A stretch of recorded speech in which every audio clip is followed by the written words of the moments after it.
Tonight in Arkansas, there's a mother tucking in her daughter and turning off the light. A business owner's burning the midnight oil. An at-home dinner date is plating up possibility. And it's all happening under one roof. How? The power of a conversation, like the one John from Integrity Solutions had with First Horizon Bank about his vision for a sustainable mixed-use building. Now it's not just words, it's life. First Horizon Bank. Let's find a way. Go to firsthorizon.com/John.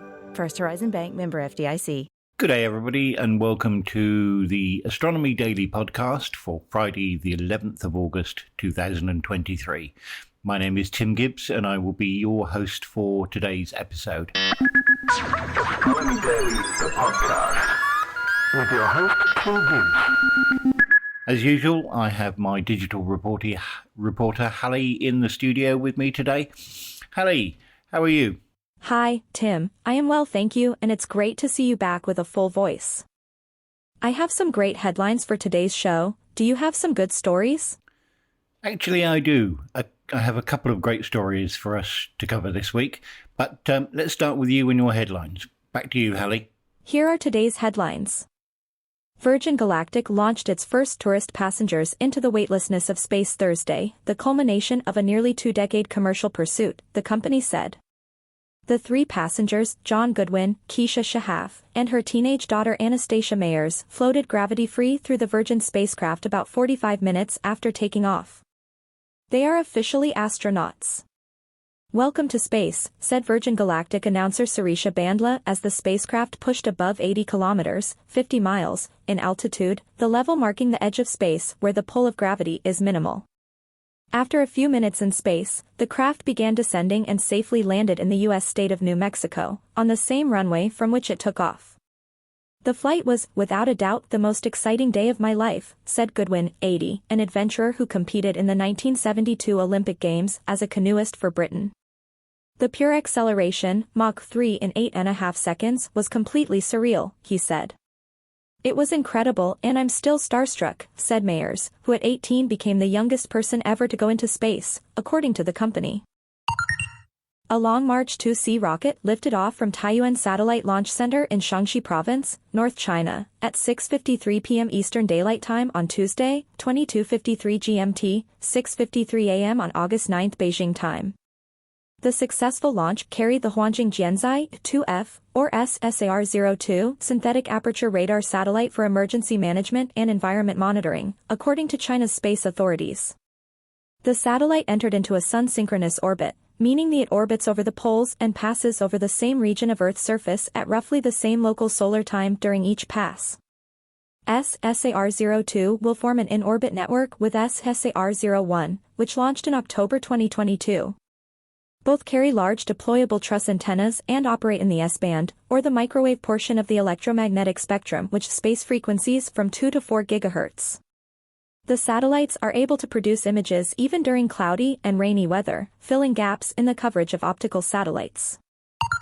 Russia launched its first probe to the moon in almost 50 years on Friday, a mission designed to give fresh impetus to its space sector, which has been struggling for years and become isolated by the conflict in Ukraine.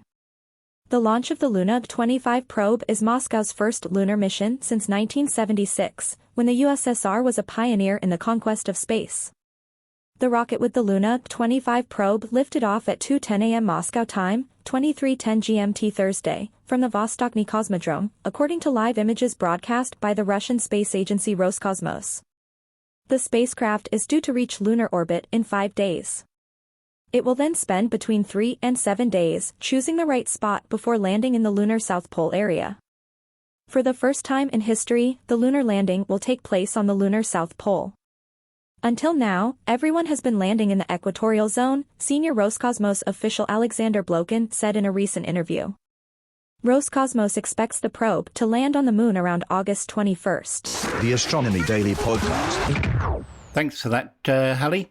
As many of you will know, the 2023 Perseid meteor shower peaks this weekend. The Perseids are one of the highlights of the Meteor Hunters calendar. The Perseid meteor shower will peak this weekend as Earth makes a yearly dive through the debris left behind by comet 109P Swift-Tuttle. The peak activity of the meteor shower will occur around 4 o'clock EDT, that's 8 GMT on Sunday, August the 13th. The Perseids are a yearly highlight for meteor hunters who, in the right conditions, can see as many as 100 fireballs and light trails per hour from the meteor shower. This is according to the Royal Museum in Greenwich, with even more potentially visible at the shower's peak. This year, the Perseid meteor shower is active between July 17 and August 24.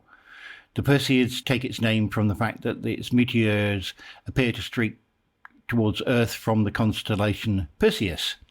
Astronomers call the point from which meteors appear to stream the radiant. This means that the best time to see the Perseid meteor shower is when the radiant in Perseus is above the horizon.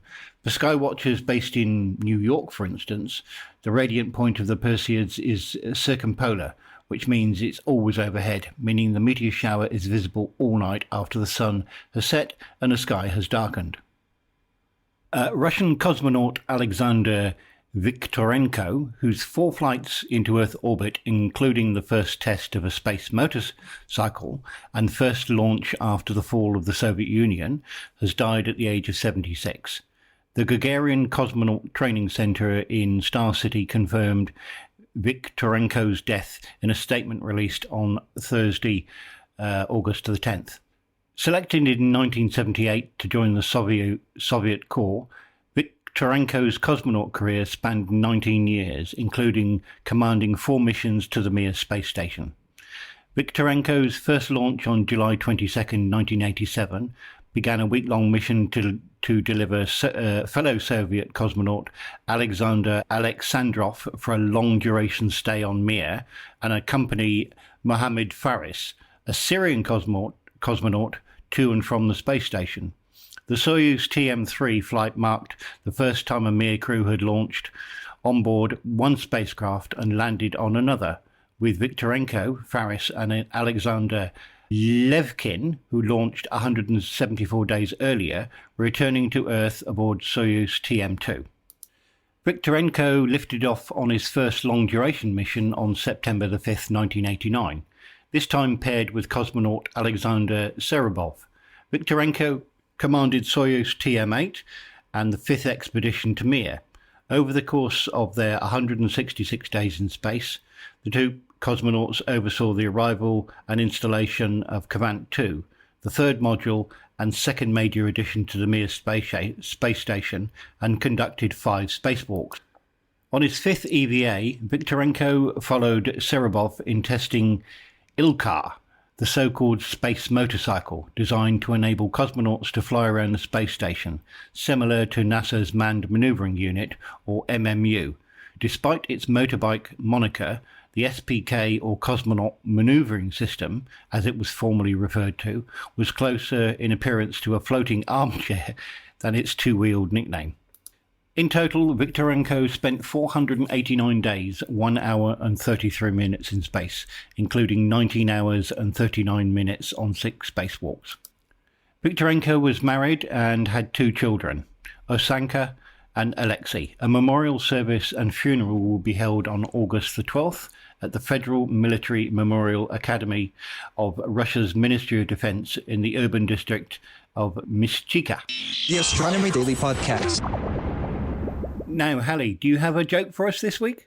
Why did the biologist get a promotion? Because he had good self-eye.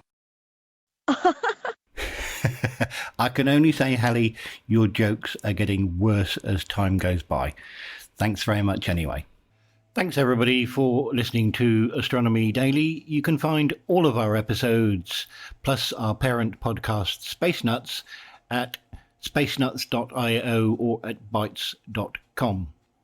And don't forget you can join in the conversation yourself by going to our Facebook page, Space Nuts Podcast Group.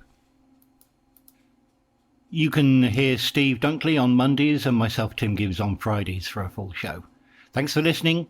See you next week. Bye for now. Thanks, Tim, TTFN. The Astronomy Daily Podcast. Bye.